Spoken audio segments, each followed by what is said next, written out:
Shalom saudaraku yang kekasih dalam Tuhan Yesus Kristus. Selamat pagi, salam sejahtera untuk kita semua, dimanapun saudara-saudara berada.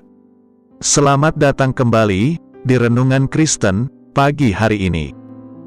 Semoga saudara semua dalam keadaan sehat selalu, dan kiranya damai dan sukacita oleh Roh Kudus melimpah dalam hati dan kehidupan saudara semua. Sebelum kita mendengarkan renungan firman Tuhan, mari sama-sama kita berdoa. Bapa kami dalam kerajaan sorga, Bapa yang mulia, ajaib, dan penuh kasih sayang.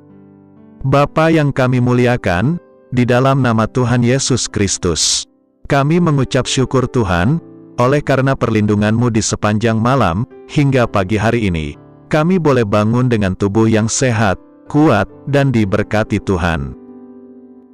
Pada pagi hari ini, kami mau mendengarkan firman-Mu, berbicaralah ya Tuhan, jamah hati kami, berikan kami pengertian, untuk dapat memahami firman-Mu, dan dapat kami lakukan di sepanjang kehidupan kami. Terima kasih Tuhan, dalam nama Tuhan Yesus kami berdoa. Amin. Saudaraku, keteladanan hidup, bukan hanya tugas dari orang tua, atau seorang atasan saja. Keteladanan hidup merupakan hal yang harus dimiliki semua orang percaya, baik orang tua maupun orang yang masih muda. Alkitab mengatakan bahwa sekalipun seseorang masih muda, namun mereka tetap harus menjadi teladan bagi orang lain. Dalam kitab 1 Timotius pasal 4, ayat 12, mengatakan, "Janganlah seorang pun menganggap engkau rendah, karena engkau muda.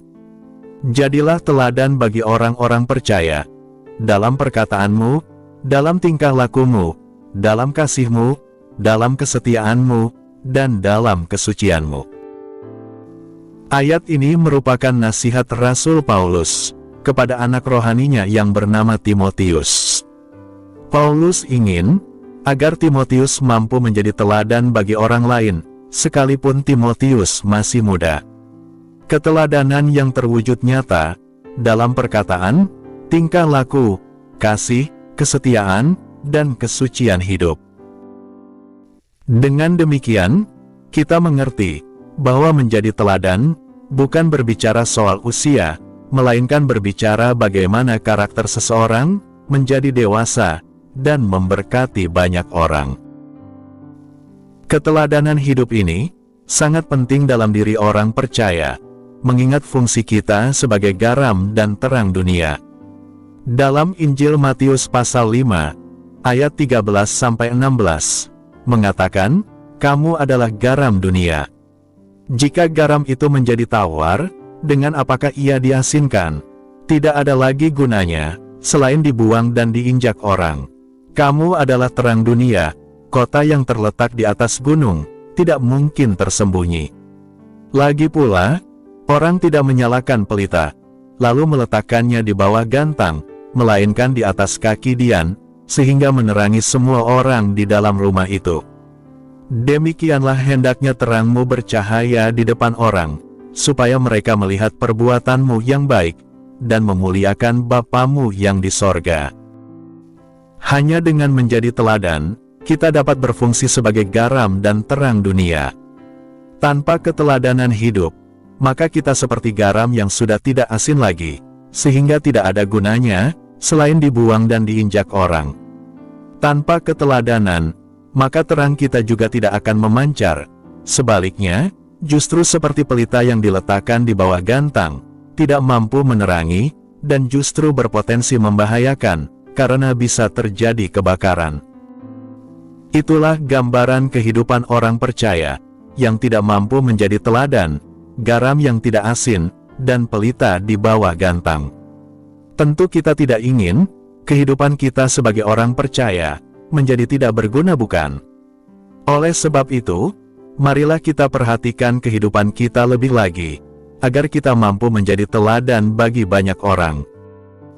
Kita perlu mengingat dan menyadari bahwa sejatinya kita diciptakan segambar dan serupa dengan Allah, artinya kita seharusnya memiliki karakter seperti Allah. Namun dosa merusak karakter Allah, dalam diri kita. Manusia kehilangan kemuliaan Allah, dan menjadi hamba dosa, kecenderungan hatinya adalah jahat. Lalu bagaimana manusia yang semacam ini dapat menjadi teladan dalam kebaikan? Bersyukur, kalau Tuhan hadir dalam dunia ini, melalui Kristus Yesus, untuk memulihkan kehidupan manusia. Kristus hadir memulihkan karakter kita, sekaligus memberikan teladan bagi kita, akan bagaimana karakter Allah yang sesungguhnya, sehingga kita dimampukan untuk dapat menjadi teladan bagi orang lain. Untuk dapat menjadi teladan, kita harus hidup di dalam Kristus, dan meneladani karakter Kristus. Beberapa contoh keteladanan hidup dari Kristus Yesus, adalah kasih-Nya akan semua orang, tanpa memandang bulu. Bahkan orang-orang yang membencinya, tetap dikasihi, termasuk Yudas yang sudah mengkhianati. Kristus Yesus juga menjadi teladan, dalam kerendahan hati, di mana Dia mau membasuh kaki murid-muridnya. Bahkan Kristus yang adalah Tuhan dan Raja, mau menjadi manusia, dan taat sampai mati. Serta masih banyak teladan hidup Kristus, yang dapat kita lihat dalam Alkitab. Keteladanan hidup, merupakan hal yang mendasar dalam kekristenan. Sadarkah hidup kita, sebagai orang Kristen, merupakan hidup yang tidak bisa dilepaskan dari Kristus? Artinya, orang yang belum percaya kepada Kristus, akan melihat kehidupan orang Kristen. Apabila hidup kita tidak menjadi teladan, itu artinya, kita tidak berfungsi sebagai garam dan terang. Mari belajar, dan berlomba-lomba menjadi teladan, bukan menjadi batu sandungan. Sebab seringkali, orang tidak mau percaya kepada Kristus, karena kehidupan orang Kristen, yang tidak menjadi teladan, melainkan menjadi batu sandungan. Jadi, jika kita mau menjadi garam dan terang, milikilah keteladanan hidup, agar orang lain melihat karakter Kristus, ada dalam hidup kita. Sebab Tuhan Yesus sendiri, memerintahkan agar kita menjadi teladan. Yesus, dalam Injil Yohanes pasal 13, ayat 15, pernah berkata, "Sebab aku telah memberikan suatu teladan kepada kamu, supaya kamu juga berbuat sama seperti yang telah kuperbuat kepadamu." Kiranya Tuhan sendiri, yang memampukan kita untuk memiliki keteladanan hidup. Amin. Tuhan Yesus memberkati. Demikianlah renungan firman Tuhan pada hari ini. Semoga menjadi berkat bagi kita semua. Dan sebelum kita memulai segala aktivitas di pagi hari ini, mari kita berdoa. Bapa kami yang di surga, Bapa yang kami panggil dalam nama Tuhan Yesus Kristus, kami bersyukur Tuhan atas pertolongan-Mu, penyertaan-Mu, dan atas berkat-Mu dalam hidup kami. Kami berbahagia dan bersyukur atas kebaikan Tuhan pada hari ini.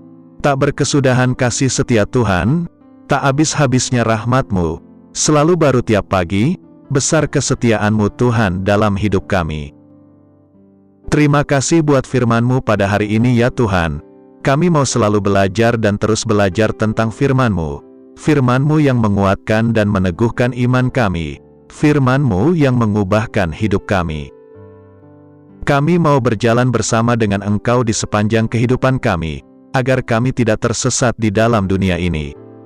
Kami mau melakukan firman-Mu ya Tuhan di sepanjang hidup kami, agar kami tetap kuat berjalan bersama dengan Engkau. Terima kasih ya Tuhan, buat kesempatan hidup yang masih Engkau berikan. Kami mau pakai untuk hormat dan kemuliaan nama-Mu. Segala pergumulan dan persoalan hidup kami serahkan di dalam tangan-Mu. Engkau yang akan menyelesaikannya bagi kami hanya berharap kepada-Mu. Ya Tuhan, hamba berdoa buat saudara-saudaraku, yang sudah mendengarkan renungan hari ini, yang saat ini sedang mengalami sakit penyakit, pergumulan masalah, kebutuhan ekonomi, kiranya Engkau jamah, sembuhkan dan pulihkan, berkati perekonomian mereka, serta berikan jalan keluar, di setiap pergumulan masalah yang mereka sedang hadapi. Dan ajarlah kami ya Tuhan, untuk selalu berharap dan percaya sepenuhnya, kepada Tuhan Yesus.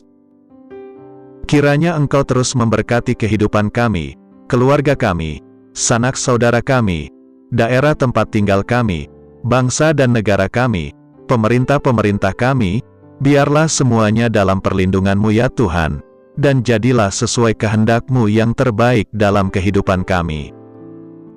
Dan pada pagi hari ini ya Tuhan, kami berterima kasih buat perlindungan-Mu di sepanjang malam yang telah kami lewati. Pagi hari ini kami akan beraktivitas sebagaimana mestinya. Kami yakin dan percaya, perlindungan-Mu tetap ada dalam kehidupan kami, di sepanjang hari yang akan kami lewati ini. Terima kasih ya Tuhan, inilah yang menjadi doa kami.